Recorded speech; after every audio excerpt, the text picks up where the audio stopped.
ha chiesto di intervenire l'onorevole Gianni, ne ha facoltà.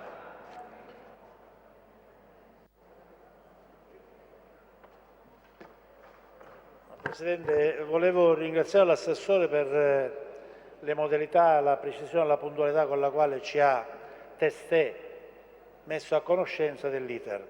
Ma la volevo anche richiamare ad un antico ricordo di qualche mese fa che riguarda l'intervento in Commissione che abbiamo fatto alla Commissione per intero e anche alla sua presenza in ordine alla ipotesi di rifinanziamento dell'articolo 1 e 2 della legge regionale numero 23 del dicembre 2008, che consente in un momento difficile come quello che attraversiamo di poter dare un'occasione a tanti giovani, a tante donne, di potersi creare una prospettiva attraverso quella legge che fu fatta e che ebbe la possibilità di poter far finanziare almeno 900 giovani imprese, sia di maschi che di donne. Quindi l'assessore, glielo dico proprio perché stamattina in Commissione Bilancio abbiamo potuto, ho chiesto al dottore Falgares di farmi sapere se ci fosse stata una richiesta. È probabile che i suoi uffici abbiano dimenticato di trascrivere, di richiedere il rifinanziamento della legge 23, che accompagnando su tutti gli atti che lei poco fa ha citato e che danno certamente una risposta alla disoccupazione, probabilmente in un momento come questo sarebbe molto importante consentire a tante persone, a tanti giovani, a tante donne di guardare con più attenzione al proprio futuro e magari con più speranza, evitando forse di perdere tante giovani promesse che magari sceglierebbero di andare via. Quindi io le sarei grato se lei volesse darmi una risposta in tal senso, che io penso sarà positiva, perché conoscendola immagino che sarà così. Grazie. Grazie onorevole Gianni. L'assessore Banchieri per la replica. Volevo intervenire per rispondere all'intervento dell'onorevole Gianni per quanto riguarda la legge 23. Ecco, io volevo comunicare che la legge 23, di cui appunto avevamo già discusso in Commissione, è stata una legge che è stata tenuta in considerazione da me personalmente nel momento in cui ho predisposto quelli che sono gli obiettivi strategici dell'assessorato e ho tenuto in considerazione questa legge anche per quanto riguarda un'ipotesi di sviluppo di piano industriale per anche la programmazione, cioè in riferimento alla programmazione 2014 e 2020. Allora, c'è però da distinguere due fasi. Quando noi abbiamo parlato della legge 23, quello è stato un momento in cui i dipartimenti, insieme alla programmazione, stavano strutturando quelli che dovevano essere i famosi cronoprogramma, che dovevano rispettare anche i tempi che erano stati imposti dai famosi comitati, i comitati di sorveglianza che abbiamo avuto, uno a luglio e uno a giugno e poi a luglio, di cui un altro l'abbiamo avuto anche qualche settimana fa.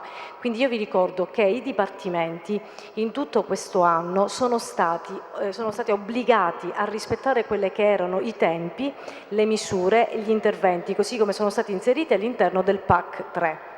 Cosa succede nel Dipartimento di Attività Produttive? Noi sappiamo che la legge 23 era a valere sulla linea 5.1 piuttosto che 7.0, che sono delle linee che non sono state poi più ricomprese all'interno del PAC, o meglio, il PAC ha rimodulato e riprogrammato tutte le linee che erano attive prima del PAC e nella riprogrammazione e rimodulazione al Dipartimento di Attività Produttive all'interno del PAC sono state assegnate la parte che riguarda il de minimis per le aree di crisi industriale, la Sabatini, piuttosto che le zone franche urbane, piuttosto che il credito d'imposta, sempre in collegamento con il bilancio. Quindi nella riprogrammazione e rimodulazione, quell'ordine che giustamente l'onorevole Gianni diceva, l'unica legge che poi è stata anche abbinata, collegata con i fondi strutturali, va bene, la conosco benissimo, era 5.1, 7.1.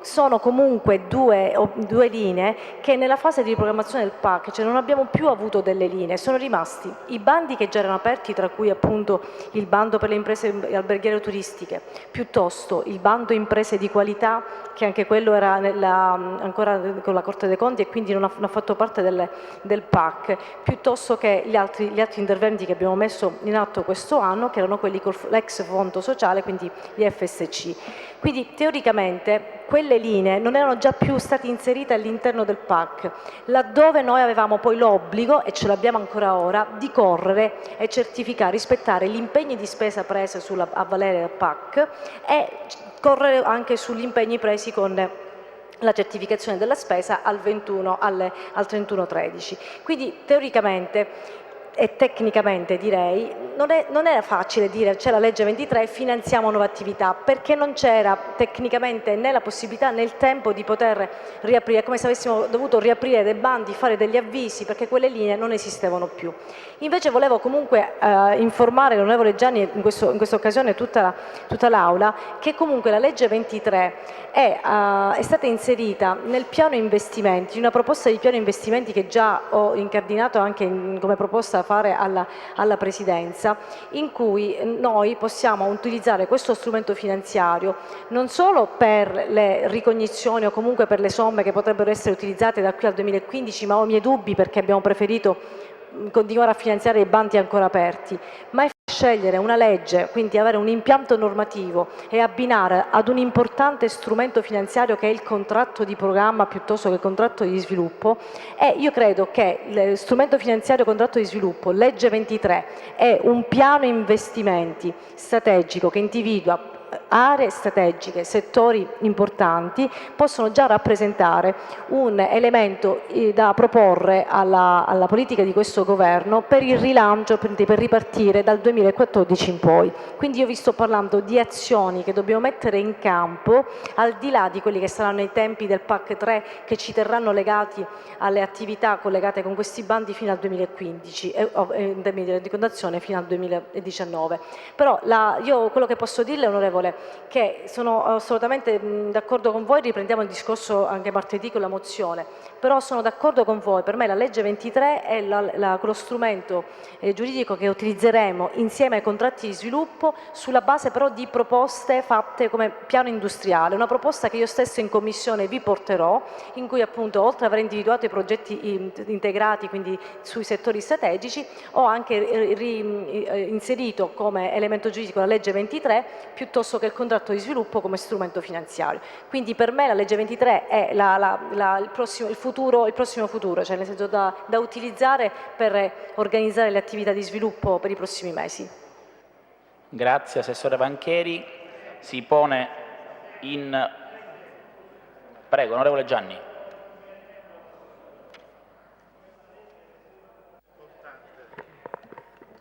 Questa legge è molto importante, specialmente in questo momento. L'articolo 1 e 2 ricordo che serve a finanziare l'imprenditoria giovanile e femminile. La 3, 4 e 5 l'energia, la ricerca e l'innovazione.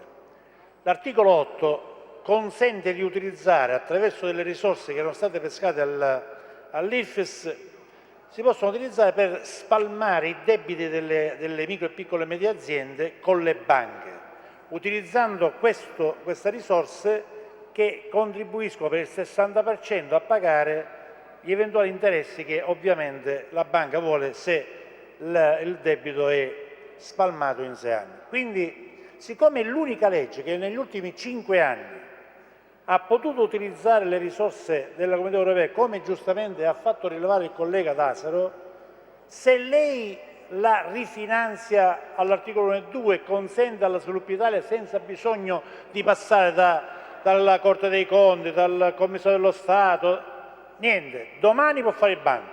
Poi se richiede l'autorizzazione ad utilizzare gli altri articoli, 3, 4, 5, 6 eccetera, lei ha uno strumento che le consente di fare tutto quello che in questo momento necessita per sbloccare un po' di risorse e un po' di lavoro. Grazie.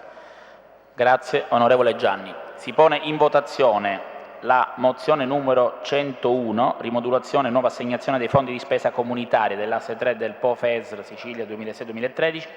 per evitare il disimpegno automatico delle somme e migliorare l'offerta turistica in Sicilia, a firma degli onorevoli Cimino, Grasso, Lantieri e Gianni. Chi è d'accordo resti seduto, chi è contrario si alzi. Il Parlamento. Il Governo ha già espresso il parere nella relazione dell'assessore Vancheri. Chi è contrario si alzi. Il Parlamento approva. Si passa